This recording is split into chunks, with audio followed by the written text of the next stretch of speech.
Welcome to the Association 100 podcast. The A100 podcast is an extension of our Association 100 bi-monthly newsletter that focuses on best practices, top trends, helpful ideas, and smart strategies and tactics that work in the world of associations. The podcast will feature meaningful conversations with association professionals across the country, taking a deeper dive into trending topics, offering insights that both inform and inspire. Welcome back for our latest episode of the Association 100 podcast. I'm Colin Gallagher, and I'm joined by my co-host, Megan Henning. Today, we're talking all things events and what trends associations need to be paying attention to. We're excited to welcome our guest today, Liz Huh. Liz is a longtime association events executive and now a leading event consultant. Liz, thanks so much for joining us today. Thanks, Colleen, and thanks, Megan. I really appreciate you inviting me to join this podcast today. Absolutely. So we want to talk a little bit about you first. So tell us how you got into the events industry. Funny story, actually. I was studying PR and communications and was the vice chair of the Public Relations Student Society of America at Virginia Tech. And that's where I actually co-founded our first PR conference. So I guess I had it in my blood back then. And then I was trying to go into advertising and realized that's really not what I wanted to do. It wasn't my cup of tea. And I started working for the USO, scheduling event entertainers overseas. Oh, cool. So I was on the phone with Philip Bailey and went to Bermuda with Roy Jones Jr. And thought it was a really fun kind of way to do events. And then I moved on to a medical association and planned their conferences and have been in associations and events ever since. That's so cool. I don't think I ever knew that about your background with PRSSA. That's really neat. Yeah, it's funny. But I realized communications is great, but it really wasn't my thing in terms of and being that creative. So my creativity is more producing the events. I love it. That's awesome. Very So cool. something fun. What is the coolest keynote speaker you've ever had the chance to meet at an event you managed? You know, I was so lucky to work with so many amazing speakers like the Clintons, the Bushes, Michael Phelps, Kevin Bacon, right? So CEOs to entertainers. But my favorite, I'm going to say there's two, was Seth Meyers and Peyton Manning. Seth was just incredible for his writing and customization and just being so low key and funny. And what I adored about Peyton was he was fully invested in the event. He was still writing a playbook or his speech while he was getting his makeup done. So he was totally committed to customizing and really creating a great speech for the company. That's great. That's really cool. That's great. So, with that, what do you think makes a great corporate event? I believe a great corporate event really has to involve opportunities for engagement and networking, creating customizable education in small bits, small group discussions, networking with like-minded individuals or topics of interest, and really focusing on the voice of the customer. What do they want? What do they need? You can't just decide to put some content out that you think is important. They really need to be invested in the content, including things like engagement experiences, gaming, polling. How do you engage the audience to really be part of the event? And using social media, really trying to push that out, getting brand awareness, recognition, creating some FOMO, right? You want to create some magic in the event and really keep them engaged. And you can do that with staging, venues, formats, designs. And I'll say I went to Dreamforce one year. And I don't remember the theme, but it was entirely designed around camping. So it was about camping scouts, tents, everything. Just how did they create that experience that was more experiential? And it was just a fun place to be. And it created some magic and it created a memory that kept the event alive for me. That's so great. That's cool. Speaking of experiences, I think that a lot of things obviously have changed due to COVID. So we have our listeners are association professionals. So tell us what associations need to keep in mind post, or I guess we're almost post-COVID. Will we ever be post-COVID? Yeah, seriously. I don't know. It's tough now with the monkeypox, right? There's always something, right? That comes something up. else. It's been very difficult during COVID. A lot's changed. And I'll say planning accordingly with longer timelines and lead times are super important because it's not the same. The service levels aren't the same as they used to be.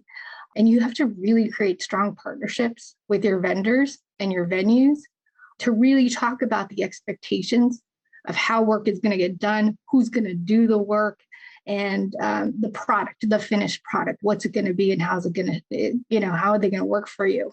Again, things so different now in terms of staffing and qualified labor, right? So the unskilled labor, they're training so many new people.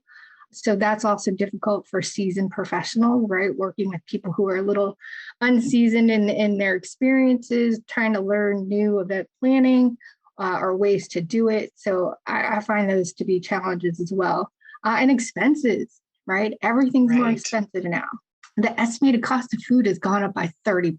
Wow. So that's going to hit your budget. That's massive. Yeah. Huge. It's huge.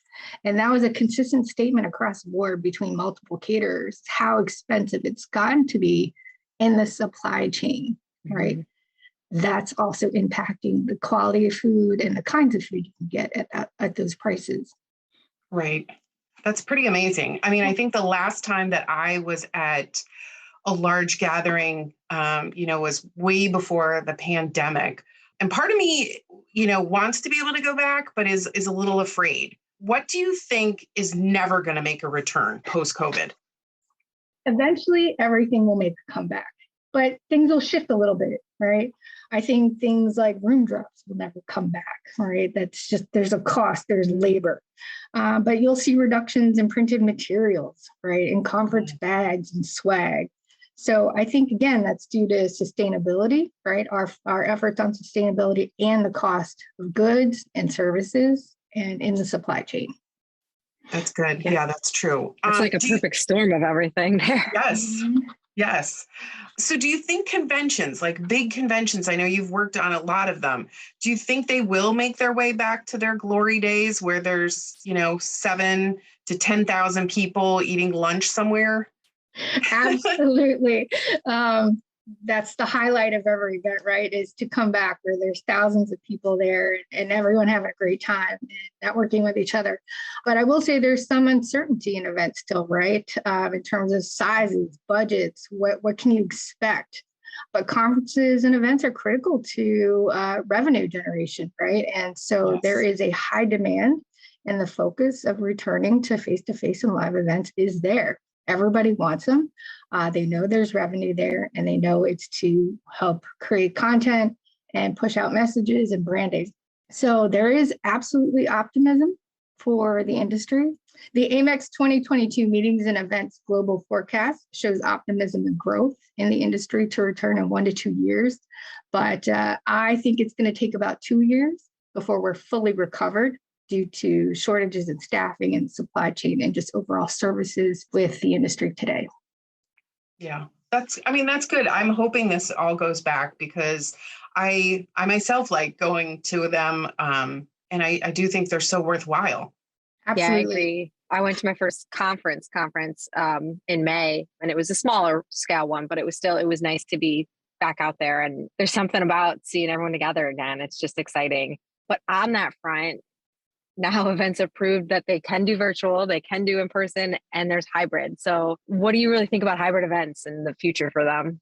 Personally, I do believe they have a role to play, and they help reach larger audiences and broader audiences, including the millennials, right? Because that's, maybe face-to-face is not really their thing, but it also creates a cost advantage to attendees, but it competes with your face-to-face and live events, especially your flagship events. So I don't really recommend it as a vehicle for the event. It could be complementary to it, but shouldn't kind of take over. And in my own experiences, I've sat in on a ton of virtual and hybrid events, and it's just not the right experience. You can't get the engagement you're really looking for, even as a participant and a producer.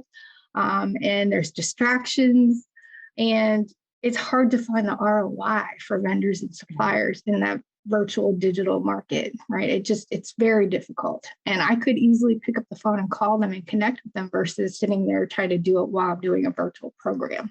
So I think there's opportunities for sure. But again, don't cannibalize or conflict with your own large revenue generating events. Yeah, that makes a lot of sense, especially because I feel like the costs of pulling off a hybrid event are so much more too. So, Right. And it's not just the cost, but if you want to do it right, you really need to be creating two different programs, your live event versus your virtual event. And you can't just stream content and think that's going to work, right? Right. Like it doesn't do what you want it to do. So you really have to put some thought, create the right environment, create some FOMO that's only for virtual. Then you need to have a producer, you need to have a team. You need to hire an MC, right? And really create a professional virtual product that isn't just a regurgitation of what you're already doing in your live event. Yeah, that makes a lot of sense. And that really talks about what you need to do to have a successful hybrid event. Are there any other things you would tell people to focus on if they are going to go in the hybrid direction? I would say just more enhanced networking. Try to find those ways to do that through polling and other engagement, gaming as well.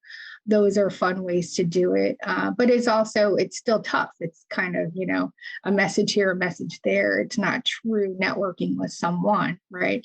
But you could use something like social tables and get into breakouts and do some more interactive discussions where it's, smaller group specific topics. So again, the more that you can try to customize it in a way for the virtual attendees and also live will work really well. Polling obviously helps out. And again, I think producing some recaps, highlights of what's been missed from the live event would be helpful.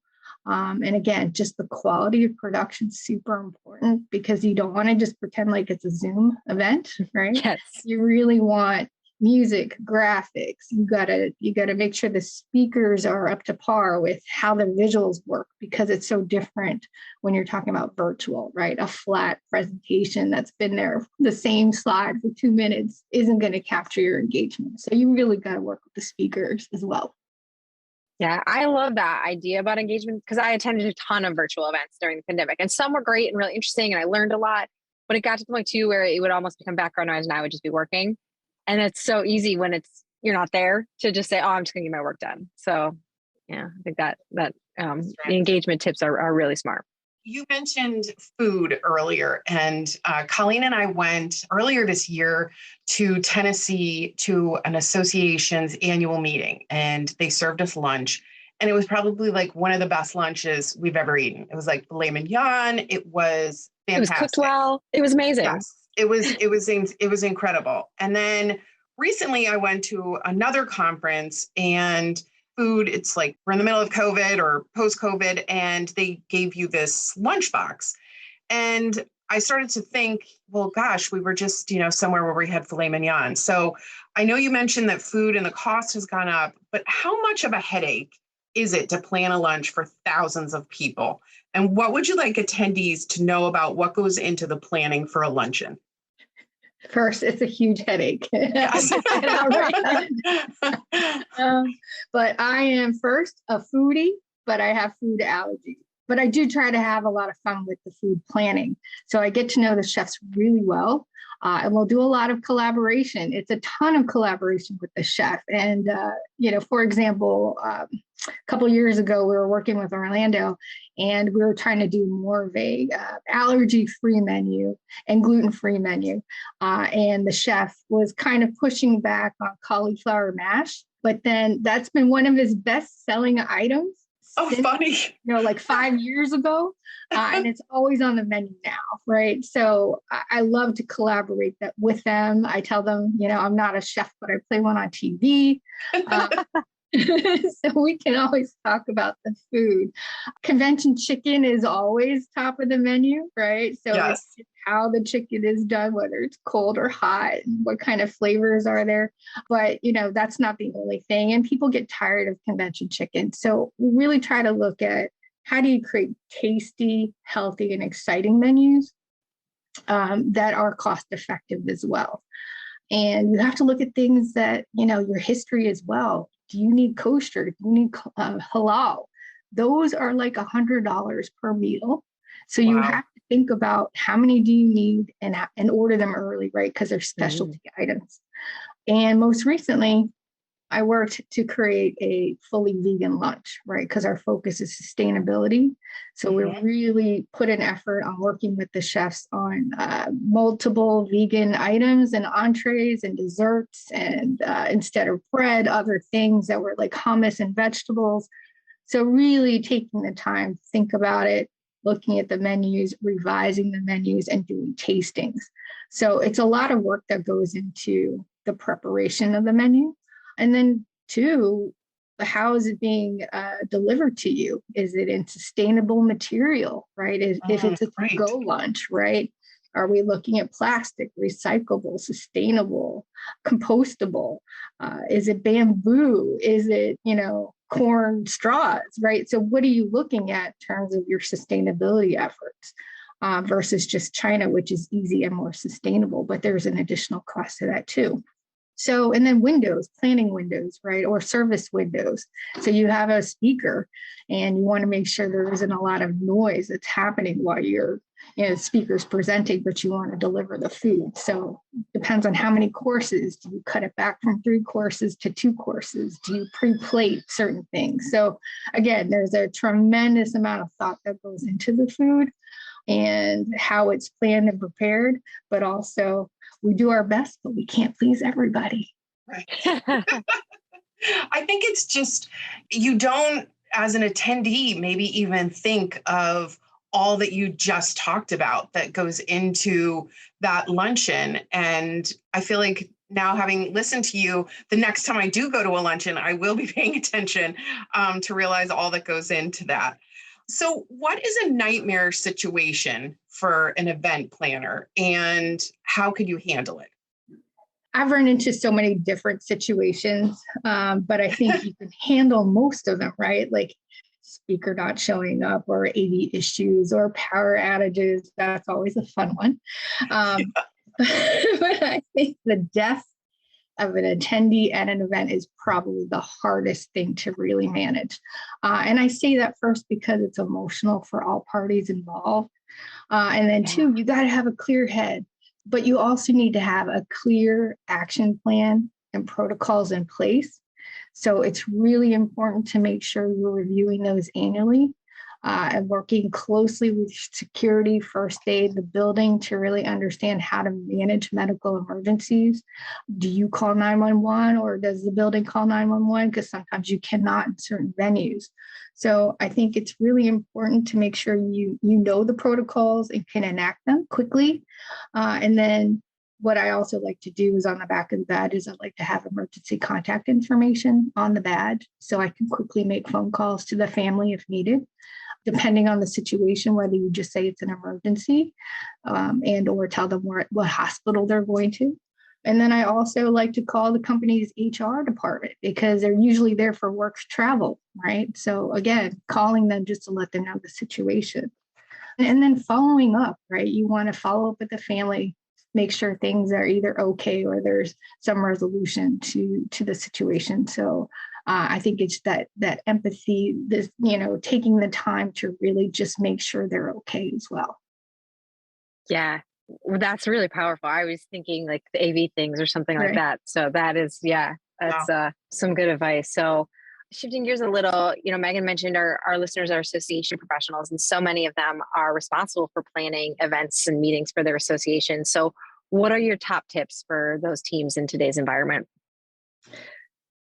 I would, again, reiterate longer lead times to really be mindful of what it takes to plan your events now. And again, working with your vendors and your partners to really understand the expectations and timelines and deadlines. Venues are going to be important now, especially for the next year or so. All the rebookings from COVID have really limited availability. So people are having a little bit of a struggle with trying to find venues.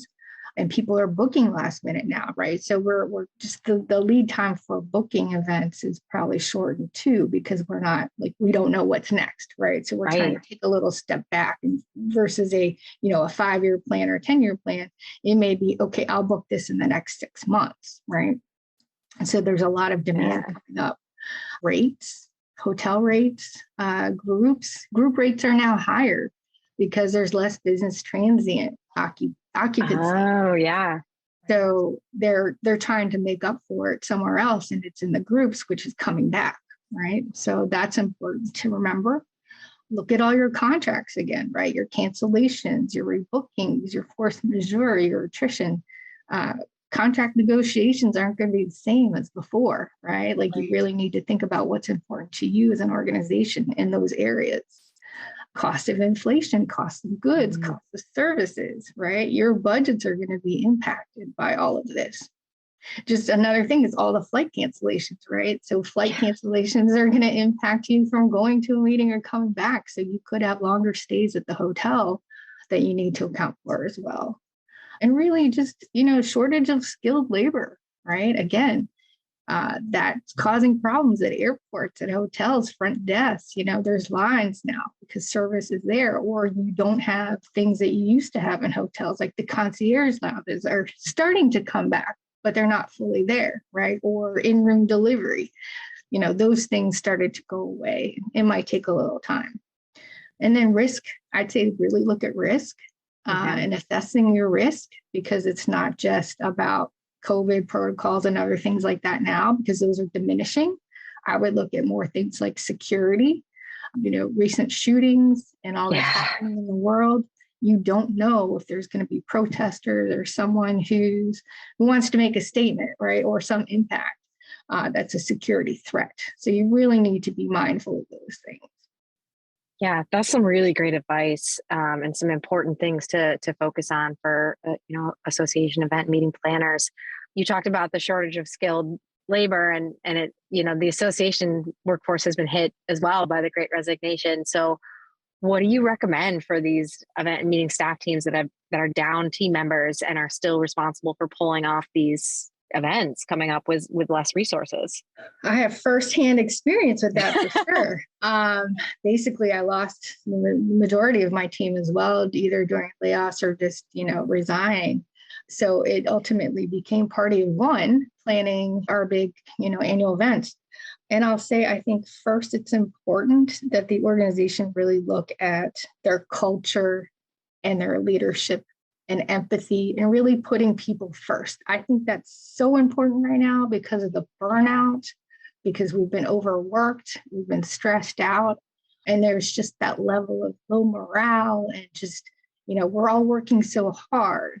And I think we haven't quite felt the support by the companies and the leaders, right? So I think that's important. Number one is to really be mindful of the culture and be empathetic to your employees. I think two, with the shifts of employment, trying to find new talents and issues, so really try to re-engage and keep people who are there, and really kind of support them, empower them to make decisions, try new things, experiment, right, with ideas. So training is important for new employees. Onboarding is super important. Really having a really good plan to train on specific things. But I think upskilling is also important, and cross-training. So you want to be able to spread the work a little bit, make sure there's backup, and it will help protect from burnout. Yeah, absolutely. That's huge right now. So that's makes a lot of sense. What do you think will be the biggest challenges associations face on the event front over the next year? It's a lot of the things that I mentioned already in the tips, but I think sustainability is also going to be a challenge for organizations. There is a goal to make events carbon neutral and sustainable. So it's the cost of that, right? So you can have 3 times the cost of a sustainable badge than it is a plain paper badge and a plastic holder, right? Wow. So you have to really think about, what's it going to cost? Again, supply chain, the lack of materials available, or the time it takes. So if you're looking for uniforms or badges, you're going to have to now order maybe 6 months in advance, 4 months in advance, right? And you don't even know where your counts are going to be, right? So you have to make some educated, decisions on counts and numbers. Again, some industries are better than others, right? So from an attendance perspective, some industries have not had any issues with attendance and revenue, but I think we're still looking at, sort of a 50% to 75% rate on revenue and attendance. So that's still an issue to keep in mind with budgets and expenses. And there's tons of technology now, right? So you've got tech for platforms for virtual webinars. It integrates with your mobile app. It integrates with registration. So you can do so many other virtual products now that you couldn't do in the past. Yeah, it's a whole new ballgame. It is. Well, looking back at your career, what's one piece of advice you wish you knew when you started? I would say to myself today, don't be myopic, right? Don't be a generalist, right? Like really learn as many skills as you can, including business ones, right? Project management, super important. Leadership, marketing, looking at organizational structures and how they work. So try to get different perspectives, try to get experiences in different organizations, and try to become more well-rounded, especially if you want to move up in your career. So I've seen a lot of people move from just doing events to operations, to CEOs, to COs. And if you want to keep climbing up that career path, focus on those other skills besides just meeting planning to really grow and develop yourself. I love that advice. Yeah, that is really great advice. So Liz, now we're going to do a fun portion to let our audiences get to know you. We have a little lightning round. So where did you grow up? In Fairfax, Virginia. Nice. Okay. If you won the lottery tomorrow, would you still work? I'm going to say yes, because I like the work. I like to keep busy. I like to keep my mind active. But in my heart, I want to say no. I hear you. Yeah, Colleen and I immediately said no. We would not work. I said I would travel everywhere. I'd be running all the time. I would find plenty of stuff to fill my day. Yeah. So what is your favorite movie or TV show? Oh, gosh. I just finished Ozarks. That was great. Oh, I still have to watch the last season. I can't wait. So do I. Good. But then I just rewatched Top Gun because I want to see Maverick. I did too. I did just watch that. I was all excited. And then I was like super excited for the music too. Right? As a child of the 80s. So come on. Me too. Important. Okay. Dogs or cats? Dogs. Definitely. What's something you miss from the pre-pandemic days? Just easy travel, right? Yes. Like you could just get up and go, right? You could just be. Now everything's a mask of this, or you have to plan there's it out. So much stress. Yes, there's so much stress, testing, this and that. So I just like the free ability to travel before. So that'll come back eventually. Yes, I would agree. Well, Liz, thank you so much for joining us today. This has been a great conversation, and one we know will help our audiences as they plan future events, whether they be virtual or in person or hybrid. Colleen and Megan, thank you so much. It's been fun. I appreciate the opportunity, and hopefully this will help a few other planners with their events. Thank you. Absolutely. Thanks, Liz. Thank you. And that's a wrap on today's episode. Thanks for listening to the Association 100 podcast, brought to you by the A100 Publishing Team, powered by Onward and Upward Marketing and Communications. You can subscribe to the Association 100 podcast on Spotify, Apple Podcasts, Google Podcasts, and all of your favorite podcast listening apps so you'll never miss out. Or listen via our website at theassociation100.com. Follow us on Twitter at Association100. That's Association100 for all the latest insights and trends impacting the world of associations. Thanks for tuning in.